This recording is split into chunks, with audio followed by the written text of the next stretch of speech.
శివ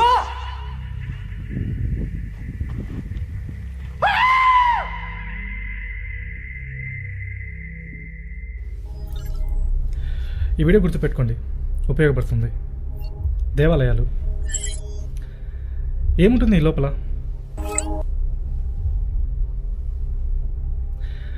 దేవుని రూపంలో ఉండే ఒక రాయి, కేవలం ఒక రాయి, అవునా? సరే, కాసేపు ఇప్పుడు దేవుని పక్కన పెడదాం, సైన్స్ గురించి మాట్లాడదాం. ఈ దేవుని కాసేపు పక్కన పెట్టి కాసేపు రాయిని రాయిగా చూద్దాం. ఇప్పుడు మీకు కొన్ని ప్రాథమిక విషయాలు చెప్తాను, వినండి. ఒకసారి ఆలయం దాని అంతర్నిర్మాణంలోకి వెళ్ళి చూద్దాం. ఇక్కడ చూస్తే ఒక గర్భగుడి, అందులోపల ఏదో ఒక రూపంలో ఉన్న ఒక రాయి. ఇది దాదాపు 6 నుంచి 7 అడుగులు లేదా పీఠంతో సహా ఒక 9 అడుగులు ఉంటుంది. ఇప్పుడు చాలామంది ఒక రాయికి ఇంత అలంకరణ ఎందుకు, ఏముంది అందులో, అదొక మూగరాయి, అలాంటి రాయిని మీరు ఎందుకు దేవుళ్ళ ఆరాధిస్తారు అని చాలామంది ఎగతాళి చేస్తుంటారు. విగ్రహాలను ఎగతాళి చేస్తున్న మూర్ఖులందరికీ ఇప్పుడు దాని వెనక ఉన్న సైన్స్ ఏంటో చెప్తా, వినండి. ఏంటిది? ఒక రాయి. రాయి అంటే ఏంటి? లోహాలు మరియు ఖనిజ లవణాల ద్వారా తయారైన ఒక శిల. మీరు ఏదో ఒక లోయలోకి వెళ్ళి గట్టిగా అరిస్తే ఆ రాళ్ళు ఏం చేస్తాయి? తిరిగి అదే సౌండ్ని, అదే ధ్వనిని మళ్ళీ వెనక్కి పరావర్తన చేస్తాయి, అవునా? ఇదొక బహిరంగ ప్రదేశం. శబ్దం ప్రయాణించి రాళ్ళని ఢీకొడతాయి. అప్పుడు ఆ రాళ్ళు ఆ ధ్వనిని లేదా శబ్దాన్ని వెనక్కి పరావర్తన చేస్తాయి. ఈ ప్రక్రియనే ఎకో అని పిలుస్తారు. ఇలా మీరు ధ్వని తరంగాలను ఎంత గట్టిగా అరిసి పంపితే దానికి అనుగుణంగా ఆ రాళ్ళు ప్రతిధ్వనిస్తూ ఉంటాయి. అందుకే మీరు ఒక చిన్న గ్యాప్లో 2-3 రకాల శబ్దాలు వింటుంటారు ఎప్పుడు అలా గట్టిగా అరిచినప్పుడు, ఎక్కడైనా లోయలోకి వెళ్ళి. విజువల్గా చూసేకి మాత్రం అక్కడ ఏం కనపడకపోవచ్చు, కానీ మనం దాన్ని వింటాం. కాకపోతే ఇది బయటి ప్రదేశం కదా. అదే మనం దగ్గరగా క్లోజ్గా ఉన్నటువంటి, అంటే మూసి ఉన్న ప్రదేశంలో చేస్తే ఊహించండి ప్రతిధ్వని ఎంత ఉంటుందో. అంటే బయటి ప్రదేశం కంటే చాలా ఎక్కువగానే ఉంటుంది, అవునా? సరే, ఒక గుడి లోపలికి వెళ్దాం. ఇక్కడ మనకు ఒక లింగం కానీ లేకపోతే ఒక విగ్రహం కానీ కనిపిస్తుంది. దానిపైన గాలి గోపురం అనే మూసి ఉన్న ఒక గోడ నిర్మాణం ఉంటుంది. అంటే ఆకాశాన్ని సూచిస్తున్నట్లు ఒక కొనతో ఉన్నటువంటి ఒక పిరమిడ్ ఆకారం. ఏ దేవాలయం లోపల కిటికీలు ఉండవు. గట్టిగా ప్యాక్ చేసినట్లు ఉండే రాతి గోడలతో ఒక ఖచ్చితమైన నిర్మాణంతో నిర్మించబడిన ఒక కట్టడం. అంతేకాదు, అందులోకి కాంతి కూడా ప్రవేశించదు. ఇప్పుడు కొంతమంది బ్రాహ్మణులు ఆ విగ్రహానికి ఎదురుగా నిలబడి కొన్ని రకాల శబ్దాలను పంపిస్తూ ఉంటారు. అది కూడా కేవలం నిన్న మొన్నటి నుంచో కాదు, కొన్ని వేల సంవత్సరాల నుండి. అలా ప్రతిరోజు ప్రతి దేవాలయంలోనూ ఉదయం నుండి మధ్యాహ్నం, సాయంత్రం, రాత్రి వరకు నిరంతరంగా ఆ ధ్వనులు చేస్తూనే ఉంటారు. అది కూడా కేవలం మంత్రాలే కాదు, గంట కూడా వాయిస్తూ ఉంటారు. అది ఇంకా కొన్ని దేవాలయాలు అయితే డప్పు చప్పులు కూడా చేస్తూ ఉంటారు. ధ్వనికి రూపం ఉంటుందని మన భారతీయులకు తెలిసినంతగా ఇంకెవరికి తెలియదు. కానీ కనీసం కొంతమంది అయినా ఈ లో ఐక్యూ పీపుల్ ఉంటారు కదా, వీళ్ళ కోసమే ఇప్పుడు చూపించబోయే ప్రయోగాలు ఒకసారి చూడండి.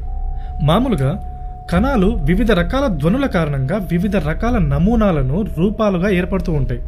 నిగెల్ స్టాన్ఫర్డ్ ఒక అందమైన మ్యూజిక్ వీడియోని నిగెల్ స్టాన్ఫర్డ్ ఛానల్లో తయారు చేసి ఉంచారు. దీనిలో నీళ్లు, మంటలు, ఈ కణాలు ధ్వనికి ఎలా ప్రతిస్పందిస్తాయో దాన్ని వాళ్ళు చాలా అందంగా చూపించారు.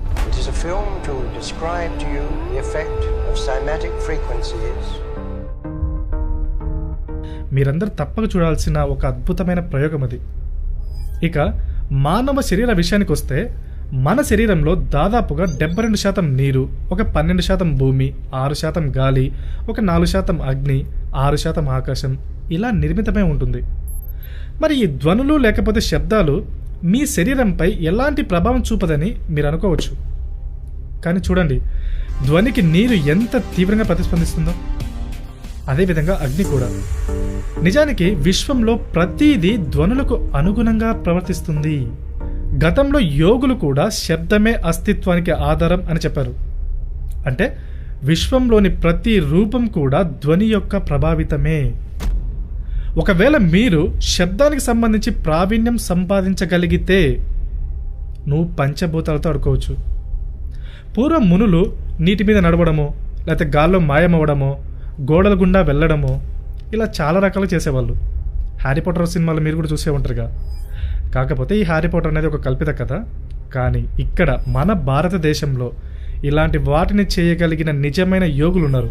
కేవలం వాళ్ళే కాదు, మీరు నేను ఎవరైనా సరే శబ్దం మీద ఒక్క పట్టు సాధించగలిగితే మనమే చెయ్యొచ్చు.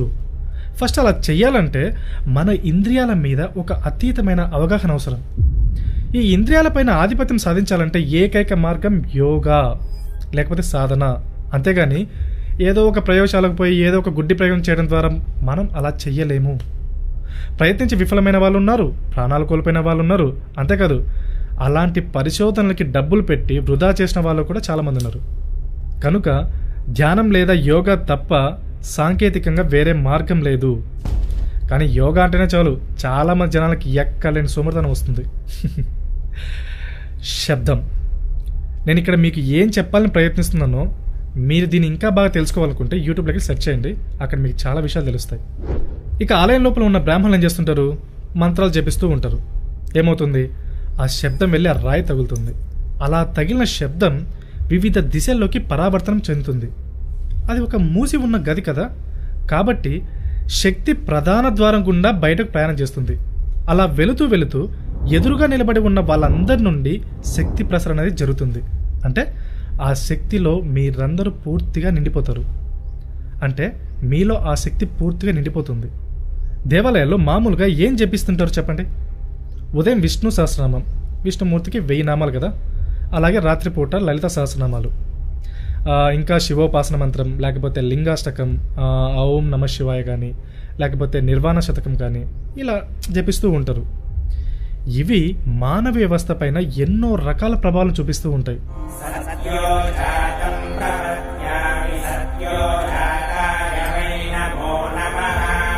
కాబట్టి ఈ ధ్వనులు మానవ వ్యవస్థపై ఎలాంటి ప్రభావాన్ని చూపుతాయో తెలుసుకోవాలని మేం మా టీం అనుకోవడమే కాదు, నిజంగానే ప్రయోగం చేయడానికి, అంటే మానవ మెదడు మానవ వ్యవస్థపై ఈ ధ్వనుల ప్రభావాన్ని నమోదు చేయడానికి ఒక న్యూరో సర్జన్ దగ్గరికి వెళ్ళాం.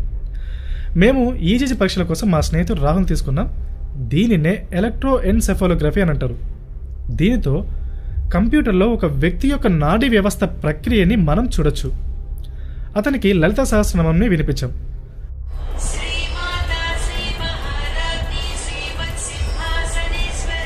రాహుల్ రిలాక్స్ అయిపోయింది ఒకసారి ఫస్ట్ నుంచి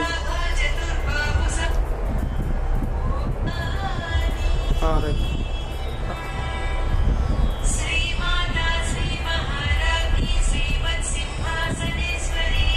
అతను పొందుతున్న పారాసింథటిక్ వ్యత్యాసాలు మాత్రం నిజంగానే ఆశ్చర్యపరిచాయి.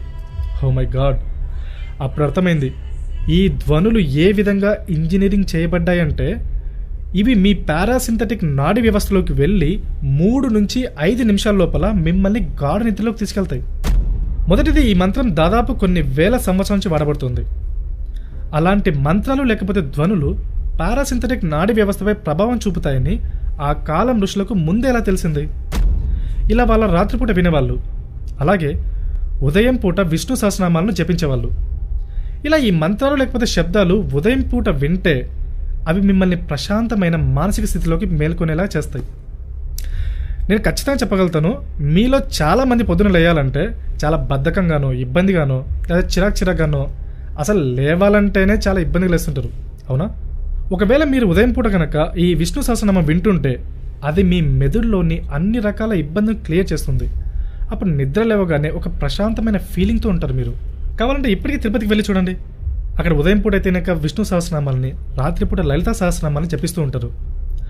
మన ప్రాచీన ఋషులకు ఉన్నంత లోతైన విజ్ఞాన శాస్త్రం అవగాహన కానీ, లేకపోతే మన మానవ వ్యవస్థపై ఉన్నటువంటి లోతైన అవగాహన కానీ చూడండి, అప్పట్లోనే ఇదొక స్పష్టమైన శాస్త్రంగా అభివృద్ధి చెందింది. అదే దేవాలయాల్లో ఆచరించబడుతుంది కూడా ఇప్పటికీ చాలామందికి దేవాలయాల్లో వారు ఎందుకు ఇలా ఆచరిస్తున్నారో కూడా తెలియకుండా చేస్తుంటారు. ఇలా మేము కొన్ని ఊళ్ళలోకి వెళ్ళి పూజని అడిగినప్పుడు వాళ్ళు చెప్పిన విషయాలు ఏంటంటే వాళ్ళు చాలా సంవత్సరాలు చేస్తున్నారని. దేనికి అంటే ఇట్లా ఆరోగ్యానికి మంచిదనో, లేకపోతే డబ్బులు వస్తాయనో, లేకపోతే సంతానం కలుగుతుందనో, ఇలా మొదలని చెప్పారన్నమాట. దేవాలయాలు శిథిలావస్థ చేయడానికి ఇది కూడా ఒక కారణం. ఎందుకంటే సరైన అవగాహన లేకపోవడం, దీని వెనుక ఉన్న సైన్స్ గురించి ఎవరూ మాట్లాడకపోవడం. ఏంటి ఈ శబ్దాలు, ఎందుకు వారు ఇలా మంత్రాలు జపిస్తుంటారు, ఏంటి ఈ రాళ్ళు, ఎందుకు ఈ గుడి, ఎవ్వరు దాని గురించి మాట్లాడరు. పూర్వం నుండే దేవాలయాల చుట్టూ ఒక అద్భుతమైన సంస్కృతి అభివృద్ధి చెందింది. ఇది మీ జీవితాన్ని ఎలా నిర్వహించాలి అనే ప్రతి భావన గురించి మాట్లాడుతుంది. మీ రోగాలను ఎలా నయం చేయాలి, ఎలా ఆనందంగా బ్రతకాలి, ఎలా తినాలి, ఎలా ఉండాలి, ఇలా మానవ జీవితాన్ని ఎలా సుసంపన్నంగా చూసుకోవాలో కూడా చెప్తుంది. కాబట్టే ఆ కాలం నుండి కూడా మనం రాయిని దేవునిగా పిలవడం మొదలుపెట్టాం. దేవుడి కోసం జపం చేయడం అంటే వారి ఆలోచన నగరంలో నివసిస్తున్న మానవులందరికీ ప్రయోజనం చేకూర్చడమే. ఇదొక ఉచిత సర్వీస్. ఇలా మీ వైద్యులు కూడా మీకు ఉచితంగా సర్వీస్ ఇవ్వరు. కానీ ఈ ఆలయాలు మాత్రం ఉచితంగా చేస్తున్నాయి యుగాల నుండి. కానీ ఇప్పుడు ఈ ఆలయాలు దాడులకు గురవుతున్నాయి. వాటిని ప్రభుత్వం ఆధీనంలో నుంచి విడిపించుకోవాల్సిన సమయం ఆసన్నమైంది. ఆలయ ఆస్తులు దోచుకుంటున్నారు, అక్కడ బంగారం ఎక్కువ దొరుకుతుందనుకుంటున్నారు. కానీ విషయం ఏంటంటే ప్రతి గుడిలో ఒక ధ్వజస్తంభం ఉంటుంది. అది ఎంతో కొంత లోహంతో తయారు చేయబడి ఉంటుంది. సాధారణంగా బంగారం కానీ, రాగి కానీ, ఇత్తడి కానీ ఇలాంటి లోహాలతో. ఎందుకంటే ఇవి ఒక మంచి ధ్వని వాహకాలుగా లేకపోతే విద్యుత్ వాహకాలు. ఇంకా చెప్పాలంటే బంగారం ఒక అద్భుతమైన విద్యుత్ వాహకం. అంతేకాదు ఇది అధిక శక్తిని గ్రహిస్తూ ఉంటుంది. అందుకే వాటిని వాడుతుంటారు. అంతేకాని ఆలయ నిర్మాణంలో ఎంతో బంగారం వినియోగిస్తుంటారని ఎంతోమంది అనుకుంటూ ఉంటారు. చెప్పండి వాళ్ళకి ఈ వీడియోతో, అక్కడ బంగారం ఒక్కటే కాదు అన్ని రకాలు ఉపయోగిస్తుంటారని. గుడి అనేది ఒక స్పష్టమైన విజ్ఞాన శాస్త్రం. అదొక అత్యంత అధునాతన ఇంజనీరింగ్ వ్యవస్థ. ప్రస్తుతం ఉన్నటువంటి ఆధునిక విజ్ఞాన శాస్త్రం దగ్గర కూడా దీనికి సంబంధించి ఎలాంటి క్లూస్ లేవు. ఒకసారి ఆలయ రూపకల్పన విజ్ఞానం చూడండి. శబ్ద తరంగాలు గర్భగుడిపై ఉన్నటువంటి గోపురం ద్వారా ప్రతిధ్వనిస్తూ ప్రయాణించి ఆ శక్తి తరంగాలను నేరుగా వెళ్ళి ధ్వజస్తంభాన్ని అంటే యాంటెనాని తగులుతాయి. ఆ శక్తి ధ్వజస్తంభ రూపంలో నిల్వ చేయబడి ఉంటుంది. తరువాత అక్కడి నుండి ఆ శక్తి ఊరు లేకపోతే ఆ పట్టణం మొత్తం ప్రసరింపజేయబడుతుంది. ఈ శక్తితో నిల్వ ఉన్నటువంటి ధ్వజస్తంభాన్ని ప్రజలు తాకుతూ ఉంటారు. చాలా మందికి తెలియదు వాళ్ళు ఎందుకు అలా చేస్తున్నారు. మీరు హిందువైనా, ముస్లిం అయినా, క్రిస్టియన్ అయినా, ఏ మతమైనా కానీ ఒక్కసారి మీరు అక్కడికి వెళ్ళారంటే ప్రతి ఒక్కరూ ఆ శక్తిని పొందుతారు. అందుకే గుడి నుంచి బయటకు వచ్చిన తర్వాత చాలామందికి ఏదో ఒక తెలియని మనశ్శాంతిగా ఉంది, లేకపోతే ఆహ్లాదకరంగా ఉందిరా అంటుంటారు. ఇలాంటి డిజైన్ మసీదులో కానీ చర్చిలో కానీ కనపడదు. కేవలం మసీదు, చర్చిలే కాదు, ఈ భూగోళం పైన మీరు ఎక్కడికి వెళ్ళినా ఏ విధమైన ఇంజనీరింగ్ చూసినా కూడా మన దేవాలయాల ఇంజనీరింగ్ని కొట్టనలేదు. ఇది తిరుగులేనిది, భారతీయ విజ్ఞానం సాటిలేనిది. మరి అలాంటి ఈ విజ్ఞానం గురించి మీలో ఎంతమంది తెలుసు? ఇలాంటి విగ్రహారాధన ఎగతాళి చేసే మూర్ఖుల్ని ఇప్పుడు మనం ఏమని పిలిచొచ్చు? అలాంటి వాళ్ళకి అసలు మెదడుందా? దేవాలయాన్ని కూల్చివేసేలా ప్రజలను ప్రేరేపించే వాళ్ళు మనుషులు కానీ మనం అనుకోవచ్చా? అలాంటి వాళ్ళల్లో జంతు స్వభావం ఇంకా సజీవంగానే ఉందని చెప్పుకోవచ్చు. ఇప్పటికైనా ఆలోచించండి. ఆలయ నిర్మాణంలో ఉపయోగించిన శాస్త్ర సాంకేతిక విజ్ఞానంతో పోలిస్తే ప్రస్తుతం ఉన్నటువంటి ఆధునిక శాస్త్రం ఇంకా శైశవ దశలోనే ఉంది. మీరు ప్రవీణ్ మోహన్ గారి ఛానల్ ఒకసారి చూడండి. ఆయన దేవాలయాలపై చేసిన వర్క్ మైండ్ బ్లోయింగ్ అనిపిస్తుంది. మన ప్రాచీన యోగుల యొక్క సాంకేతిక పరిజ్ఞానం తెలుసుకోవడానికి దయచేసి మీరు ఆ అద్భుతమైన ట్రావెల్ వీడియో చూడండి. ఇక పాఠశాల విద్యాలయాలకు వస్తే సైన్స్ పేరిట వాళ్ళు బోధించేదంతా హాస్యాస్పదమైన చెత్త అని చెప్పచ్చు. ఏముంది అందులో? మన పూర్వీకులు మనకు ఇచ్చినటువంటి అద్భుతమైన విజ్ఞానం ఏ ఒక్క పేజీలోనే ఉందా? ఈ వీడియోలు చూస్తే ప్రస్తుతం ఉన్నటువంటి ఆధునిక విజ్ఞాన శాస్త్రం ఎలాంటి క్లూ లేని విషయాలను అక్కడ అంటే ఈ దేవాలయాలు తెలుసుకుంటారు. ఇవి వేల సంవత్సరాల క్రితం నిర్మించబడ్డాయి. ఈ రోజుల్లో ఉండే తరం వాళ్ళు నానా రకాల డ్రగ్స్కు అలవాటు పడిపోయి వాళ్ళ శరీరాన్ని ఏదో సుఖాల కోసం నిధులకు పంపించుకుని ఉంటారు. భూమి మీద ఉండే ఏ తాగుబోతునైనా సర్టిఫైడ్ ఫూల్ అనొచ్చు. ఎందుకంటే మీ శరీరానికి విశ్రాంతి ఇవ్వాల్సిన బోనిచ్చి వినాశనం చేసుకుంటున్నారు. అరే, మీ దేహానికి విశ్రాంతి ఇవ్వడానికి ఒక అందమైన మార్గం ఉన్నప్పుడు ఈ మద్యం, డ్రగ్స్ ఇలా ప్రత్యామ్నాయాలు తీసుకుంటే ఇంతకు మించిన బాధాకరమైన విషయం ఏమైనా ఉంటుందా? రాష్ట్ర ప్రభుత్వాలు తమ ఆదాయాలను సమతుల్యం చేసుకోవడానికి మద్యపానాన్ని ప్రోత్సహిస్తుంటే అది మూర్ఖత్వానికి ప్రతిరూపం అనుకోవాలా, లేకపోతే ఇంకేమైనా అనుకోవాలా? రాష్ట్రాన్ని నడపడానికి ఇంత భయంకరమైన మార్గమా ఇది?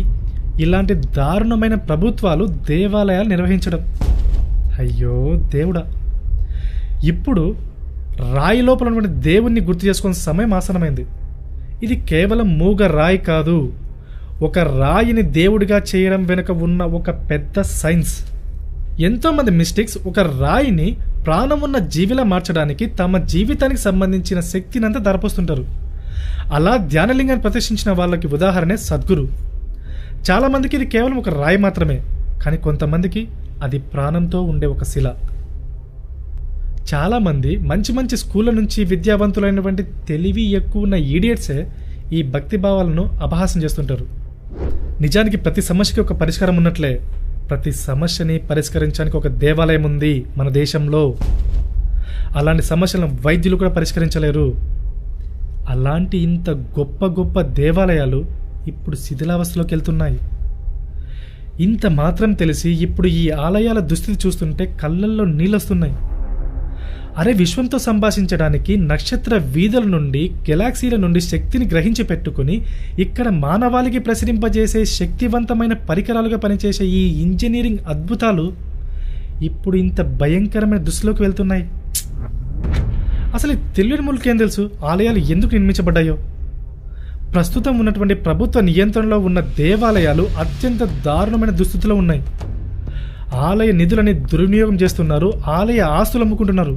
ఆ స్థలాల్లో చర్చిలు నిర్మిస్తున్నారు. ఎందుకు? ఇకనైనా మనందరం మేల్కోవాలి.